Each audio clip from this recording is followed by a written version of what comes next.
My fellow Americans, tonight I want to talk to you about Syria, why it matters, and where we go from here. Over the past 2 years, what began as a series of peaceful protests against the repressive regime of Bashar al-Assad has turned into a brutal civil war. Over 100,000 people have been killed. Millions have fled the country. In that time, America has worked with allies to provide humanitarian support, to help the moderate opposition, and to shape a political settlement. But I have resisted calls for military action because we cannot resolve someone else's civil war through force, particularly after a decade of war in Iraq and Afghanistan. The situation profoundly changed, though, on August 21st, when Assad's government gassed to death over 1,000 people, including hundreds of children. The images from this massacre are sickening. Men, women, children lying in rows, killed by poison gas. Others foaming at the mouth, gasping for breath. A father clutching his dead children, imploring them to get up and walk. On that terrible night, the world saw in gruesome detail the terrible nature of chemical weapons and why the overwhelming majority of humanity has declared them off limits, a crime against humanity, and a violation of the laws of war. This was not always the case. In World War I, American GIs were among the many thousands killed by deadly gas in the trenches of Europe. In World War II, the Nazis used gas to inflict the horror of the Holocaust. Because these weapons can kill on a mass scale, with no distinction between soldier and infant, the civilized world has spent a century working to ban them. And in 1997, the United States Senate overwhelmingly approved an international agreement prohibiting the use of chemical weapons, now joined by 189 governments that represent 98% of humanity. On August 21st, these basic rules were violated, along with our sense of common humanity. No one disputes that chemical weapons were used in Syria.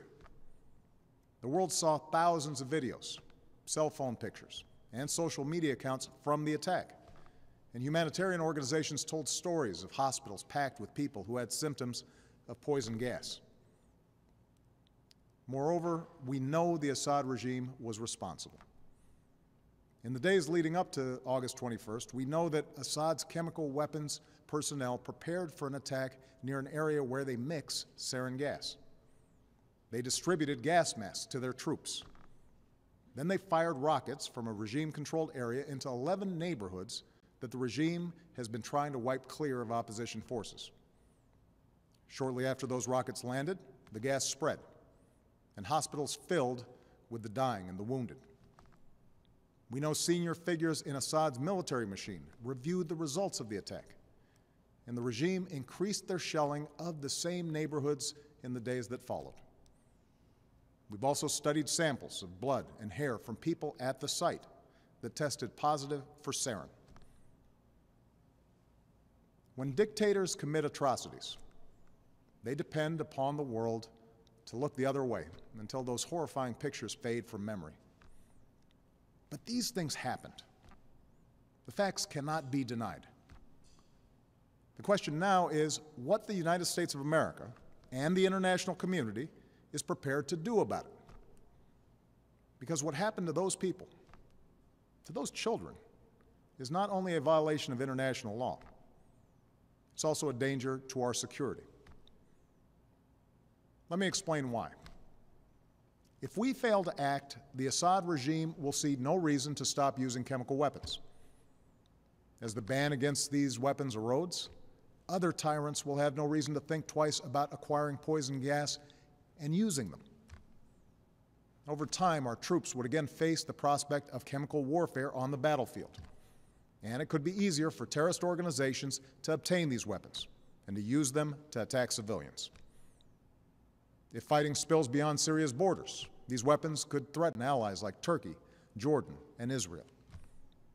And a failure to stand against the use of chemical weapons would weaken prohibitions against other weapons of mass destruction and embolden Assad's ally, Iran, which must decide whether to ignore international law by building a nuclear weapon or to take a more peaceful path. This is not a world we should accept. This is what's at stake. And that is why, after careful deliberation, I determined that it is in the national security interests of the United States to respond to the Assad regime's use of chemical weapons through a targeted military strike. The purpose of this strike would be to deter Assad from using chemical weapons, to degrade his regime's ability to use them, and to make clear to the world that we will not tolerate their use. That's my judgment as Commander-in-Chief. But I'm also the President of the world's oldest constitutional democracy. So even though I possess the authority to order military strikes, I believed it was right, in the absence of a direct or imminent threat to our security, to take this debate to Congress. I believe our democracy is stronger when the President acts with the support of Congress. And I believe that America acts more effectively abroad when we stand together. This is especially true after a decade that put more and more war-making power in the hands of the President and more burdens on the shoulders of our troops, while sidelining the people's representatives from the critical decisions about when we use force. Now, I know that after the terrible toll of Iraq and Afghanistan, the idea of any military action, no matter how limited, is not going to be popular. After all, I've spent 4.5 years working to end wars, not to start them. Our troops are out of Iraq. Our troops are coming home from Afghanistan. And I know Americans want all of us in Washington, especially me, to concentrate on the task of building our nation here at home, putting people back to work, educating our kids, growing our middle class. It's no wonder, then, that you're asking hard questions. So let me answer some of the most important questions that I've heard from members of Congress and that I've read in letters that you've sent to me. First, many of you have asked, won't this put us on a slippery slope to another war? One man wrote to me that we are still recovering from our involvement in Iraq. A veteran put it more bluntly. This nation is sick and tired of war. My answer is simple. I will not put American boots on the ground in Syria. I will not pursue an open-ended action like Iraq or Afghanistan. I will not pursue a prolonged air campaign like Libya or Kosovo. This would be a targeted strike to achieve a clear objective, deterring the use of chemical weapons and degrading Assad's capabilities. Others have asked whether it's worth acting if we don't take out Assad. As some members of Congress have said, there's no point in simply doing a pinprick strike in Syria. Let me make something clear. The United States military doesn't do pinpricks. Even a limited strike will send a message to Assad that no other nation can deliver. I don't think we should remove another dictator with force. We learned from Iraq that doing so makes us responsible for all that comes next. But a targeted strike can make Assad, or any other dictator, think twice before using chemical weapons. Other questions involve the dangers of retaliation. We don't dismiss any threats, but the Assad regime does not have the ability to seriously threaten our military. Any other retaliation they might seek is in line with threats that we face every day. Neither Assad nor his allies have any interest in escalation that would lead to his demise. And our ally, Israel, can defend itself with overwhelming force, as well as the unshakable support of the United States of America. Many of you have asked a broader question. Why should we get involved at all in a place that's so complicated, and where, as one person wrote to me, those who come after Assad may be enemies of human rights? It's true that some of Assad's opponents are extremists, but al-Qaeda will only draw strength in a more chaotic Syria if people there see the world doing nothing to prevent innocent civilians from being gassed to death. The majority of the Syrian people and the Syrian opposition we work with just want to live in peace, with dignity and freedom. And the day after any military action, we would redouble our efforts to achieve a political solution that strengthens those who reject the forces of tyranny and extremism. Finally, many of you have asked, why not leave this to other countries or seek solutions short of force? As several people wrote to me, we should not be the world's policeman. I agree, and I have a deeply held preference for peaceful solutions. Over the last 2 years, my administration has tried diplomacy and sanctions, warnings and negotiations, but chemical weapons were still used by the Assad regime. However, over the last few days, we've seen some encouraging signs, in part because of the credible threat of U.S. military action, as well as constructive talks that I had with President Putin. The Russian government has indicated a willingness to join with the international community in pushing Assad to give up his chemical weapons. The Assad regime has now admitted that it has these weapons, and even said they joined the Chemical Weapons Convention, which prohibits their use. It's too early to tell whether this offer will succeed, and any agreement must verify that the Assad regime keeps its commitments. But this initiative has the potential to remove the threat of chemical weapons without the use of force, particularly because Russia is one of Assad's strongest allies. I have therefore asked the leaders of Congress to postpone a vote to authorize the use of force while we pursue this diplomatic path. I'm sending Secretary of State John Kerry to meet his Russian counterpart on Thursday, and I will continue my own discussions with President Putin. I've spoken to the leaders of two of our closest allies, France and the United Kingdom, and we will work together in consultation with Russia and China to put forward a resolution at the UN Security Council requiring Assad to give up his chemical weapons and to ultimately destroy them under international control.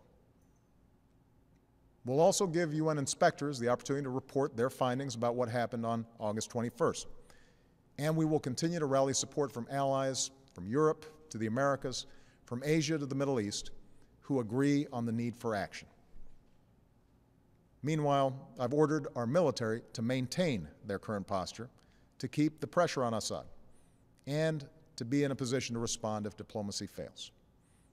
And tonight I give thanks again to our military and their families for their incredible strength and sacrifices. My fellow Americans, for nearly 7 decades, the United States has been the anchor of global security. This has meant doing more than forging international agreements. It has meant enforcing them. The burdens of leadership are often heavy, but the world's a better place because we have borne them.